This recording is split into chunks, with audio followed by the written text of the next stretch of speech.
Estamos recebendo, para nossa alegria, aqui no estúdio de podcast da Rádio Universidade, o nosso arcebispo metropolitano Dom Jacinto Bergman, que vai conversar conosco nos próximos instantes para fazer um balanço desse ano de 2025 aqui na nossa arquidiocese. Tudo bem, Dom Jacinto? Tudo bem, Daniel, e obrigado por esse convite de nós podermos conversar. O Jubileu da Esperança, como é que foi? O Jubileu da Esperança que estamos ainda vivendo, porque ele se encerra agora nas igrejas particulares do mundo inteiro, isto é, nas dioceses, nas arquidioceses, nas prelazias, no mesmo dia, dia 28 de dezembro, e depois, dia 6 de janeiro, então vai ser o encerramento junto à Basílica São Pedro. Esse jubileu da esperança realmente foi uma grande graça. Todo jubileu é uma graça. E a forma que o Papa Francisco nos indicou de como viver esse jubileu com essa dimensão da esperança foi extraordinária. Essa inspiração dele, porque a esperança é aquilo que realmente o mundo de hoje mais precisa, porque o mundo de hoje coloca suas esperanças, plural, em coisas passageiras e não coloca a esperança singular em Deus. Essa esperança não decepciona, diz a Bíblia. E o Papa foi muito feliz, muito inspirado pelo Espírito Santo para dizer: vamos recuperar a esperança que não decepciona, que foi e é Jesus Cristo. Foram inúmeros eventos que nós tivemos na cidade, tivemos algumas alterações, especialmente pelo passamento do nosso querido Papa Francisco, mas foi tudo como o Dom Jacinto esperava? Sim, acabamos de fato fazendo alguns eventos, mesmo com essa situação da morte do Papa Francisco e a eleição do Papa Leão. Mas penso que o espírito passou. Os eventos eram para ajudar a criar esse espírito de vivermos o ano da graça do Jubileu 2025. Eventos que tiveram sua resposta boa em nível de arquidiocese, mas muitos eventos também nas nossas paróquias e comunidades. Começou a ter uma criatividade para caracterizar bem esse ano jubileu. Por isso que eu posso falar que passou um espírito jubilar ao longo desse ano na nossa arquidiocese. Teve algum momento específico assim que o Dom Jacinto mais se emocionou, mais ficou feliz? Eu penso que a nossa 40ª Romaria de Nossa Senhora de Guadalupe, que nós celebramos como a Romaria Jubilar de toda a arquidiocese, foi o ponto alto de toda a nossa caminhada, porque lá se sentiu muito esse espírito, não só porque a Romaria em si criou esse espírito, mas a preparação toda, enfim, foi lá que realmente eu senti como é bonito celebrar o jubileu, que já tem sua origem na Bíblia. A Bíblia já tem essa tradição. Nós assumimos essa tradição dos nossos irmãos judeus, que são os irmãos maiores, eles que têm a mesma fé que nós temos, e realmente na igreja continuou essa história dos jubileus, e mais uma vez deu para sentir como celebrar um jubileu é um grande momento de graça. O grande momento, vamos dizer, que chamou-nos a atenção durante o ano foi o passamento aí do Papa Francisco e a chegada do Papa Leão. Como é que o Dom Jacinto acompanhou todos esse momento, a enfermidade do Papa Francisco e depois a chegada do Papa Leão?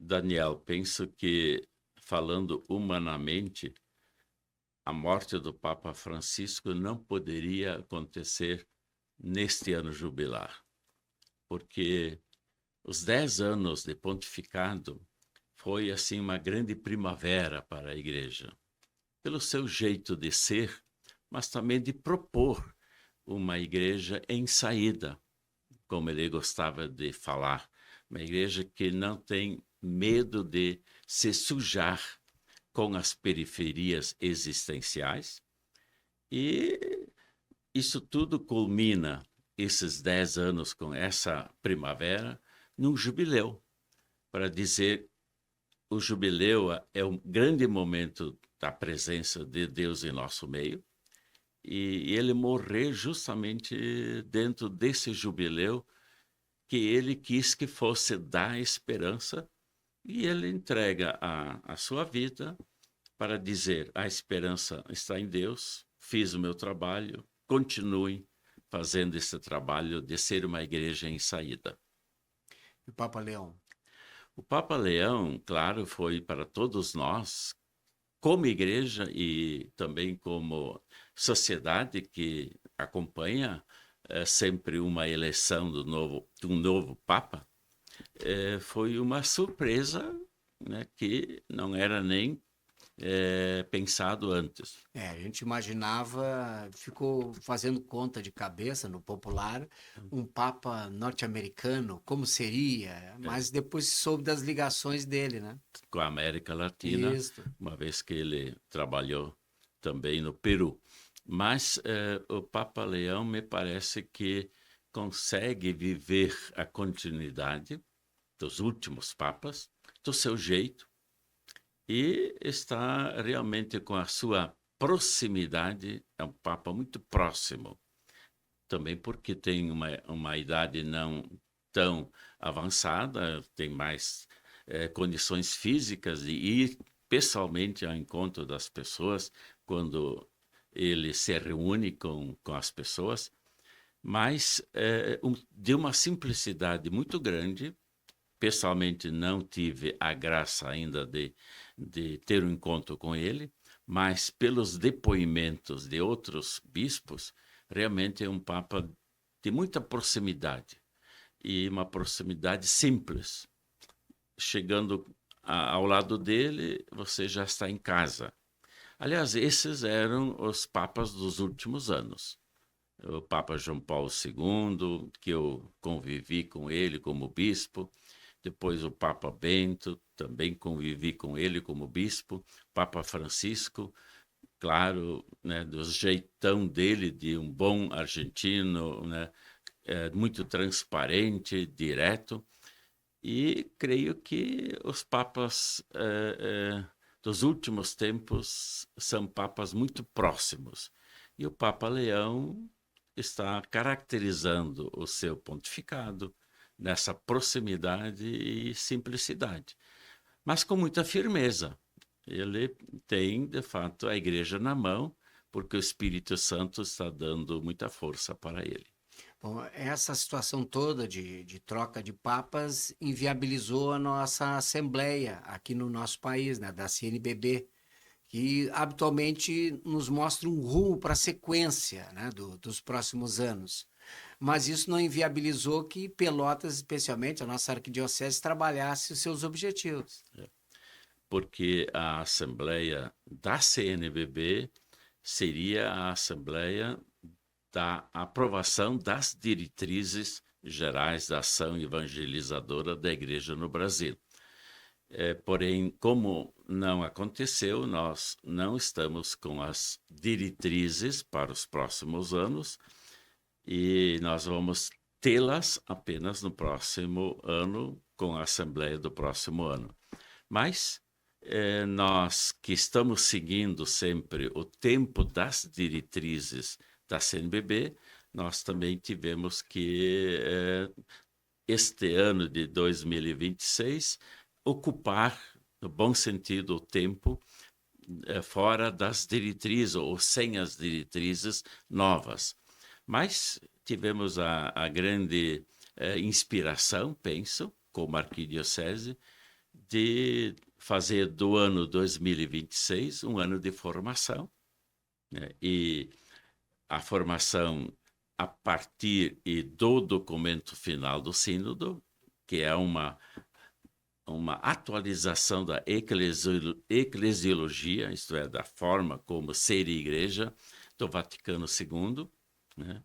Que foi o grande concílio eclesiológico, isto é, foi o único concílio na história da igreja que se preocupou com a história da igreja, com a igreja propriamente dita, né? Quem é a igreja de Cristo, como ela deve ser sinal de salvação, em continuação da salvação de Jesus Cristo. Então, nós vamos fazer esse ano de formação estudando esse documento final do Sínodo, e também veio a ideia de nós aproveitarmos o ano 2026 para fazer do ano 2026 um ano da saúde. Então, nós vamos articular e intensificar muito a pastoral da saúde, abrir o leque de uma pastoral da saúde com as 3 dimensões importantes, né? A comunitária, a cuidadora e da sociotransformadora. Quer dizer, cuidar, estar presente como comunidade e também estar presente na sociedade, onde o problema, da doença está cada vez maior, porque se ampliou muito, né, as doenças. O mundo de hoje parece que está doente. Então, nós precisamos cuidar do mundo de hoje. Por isso, as questões que envolvem das famílias, as pessoas se adequarem e cuidarem de um enfermo. Também a missa dos enfermos nas nossas paróquias. Foi. Aliás, já o compromisso concreto da 40ª Romaria de Nossa Senhora de Guadalupe já foi nessa linha da pastoral da saúde, quando pedi que nós assumíssemos o compromisso concreto de adotar um doente, né, e cuidar desse doente. E, inclusive, esse compromisso se tornou também uma ação comum arquidiocesana a pedido do próprio povo nosso, né? E, claro, essa novidade também de nós pensarmos no ano 2026 com uma missa mensal dos enfermos. Quero aproveitar também para dizer que realmente será um momento de fazermos uma catequese. Nós falamos normalmente de uma missa da saúde. Realmente não existe a missa da saúde. Toda a missa é da saúde maior, que é a salvação de Deus. Existe a missa dos enfermos, quando são presentes os enfermos, e dentro das missas, né, pode até ser fora de uma missa dos enfermos, a bênção da saúde. Existe a bênção da saúde e não a missa da saúde. Então é o momento também de a gente fazer essa catequese, usar a linguagem certa, é a missa dos enfermos com a presença dos enfermos. Inclusive, nessa missa dos enfermos, também administrar o sacramento da unção dos enfermos, que é um sacramento que nós temos e muitas vezes nós não o aproveitamos como deveríamos. O que espera para 2026, Dom Jacinto, aqui na nossa arquidiocese? Em primeiro lugar, acho que devemos continuar vivendo o espírito do jubileu. E acrescentar nesse espírito do jubileu toda essa dimensão da sinodalidade. Sermos uma igreja sinodal missionária. Realmente nós não podemos hoje achar que somos uma igreja que as pessoas vêm ao nosso encontro. Nós temos que ir ao encontro das pessoas, porque todos nós, como batizados, somos igreja. E se nós somos igreja, onde nós estamos, devemos então fazer com que as pessoas sintam que nós somos a igreja de Cristo, né? O Cristo, que é a nossa razão de ser. Ele é o caminho, a verdade e a vida. Então, espero que neste ano 2026, nós continuemos o espírito do jubileu e tenhamos realmente uma consciência clara que nós somos a Igreja de Cristo. Jesus conta conosco, né? Nós somos batizados para sermos cristãos, isto é, o aumentativo dele, Cristo, aumentativo cristão, né? Aumentar, né, a proposta da salvação que Jesus trouxe, aumentar que as pessoas encontrem nele o caminho, a verdade e a vida. Eu espero que realmente seja um ano assim de muito proveito. Bom, nós já estamos vivendo o ano novo na igreja, né? Já estamos no tempo do advento e queria que o senhor deixasse uma mensagem aí de Natal para esse tempo aí para os nossos ouvintes e telespectadores. Aliás, antes da mensagem, vou contextualizar a mensagem. Na prática, nós vamos viver um Natal diferente. É o Natal do Jubileu. Isto é, o Natal de 2025 anos é o Natal dos 2025 anos, portanto, o Natal do Jubileu. E por isso ele tem um caráter especial. Vamos viver essa graça, né, jubilar, celebrando o Natal. E, claro, falando em Natal, nós sempre temos que ter presente que o Deus da Bíblia, o Deus Pai, Filho e Espírito Santo, quer tomar conta da nossa vida. Isso significa nós deixarmos Ele continuamente nascer em nós. Isso é Natal para valer, Natal verdadeiro, Natal feliz. Uma feliz preparação para o Natal e um feliz Natal 2026, o Natal jubilar. Muito obrigado ao nosso arcebispo metropolitano Dom Jacinto Bergman pela sua presença aqui na nossa programação e lhe desejamos aí um excelente Natal, um excelente 2026, né? Muita paz, muita saúde para continuar aí os pastoreando. Muito obrigado. Eu que agradeço e minha bênção a todos.